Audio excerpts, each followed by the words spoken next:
Mr. Quo has a very special parrot at home that not only can mimic human speech, but it can also communicate telepathically with people. One day, Mr. Quo had a long day at the office, working late into the night. When he arrived home, he was utterly exhausted. He fell asleep as soon as he leaned on the couch.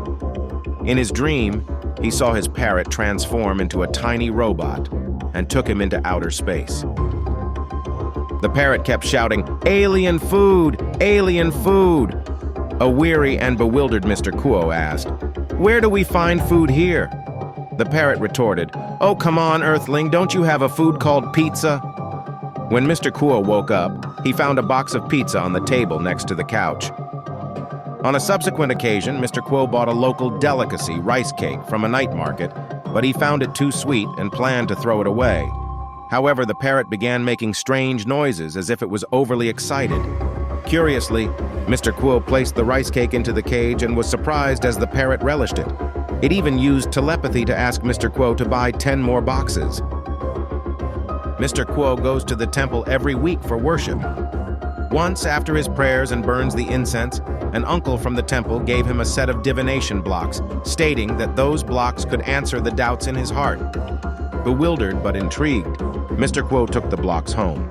That evening, the parrot transformed into a human form and explained the meaning of each block.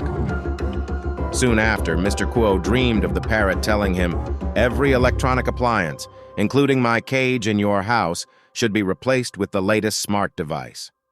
Although he found it odd when he woke up, he still did as the parrot suggested.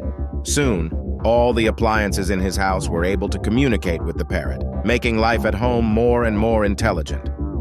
One day, however, Mr. Quo found his parrot had stopped talking. When he asked it why, the parrot only told him that it was going to live on another planet. So, Mr. Quo watched as his parrot slowly transformed into a speck of light and vanished right before his eyes. Afterwards, Mr. Quo set up a small bird cage at home, placing a box of rice cakes in it every day in memory of his parrot friend.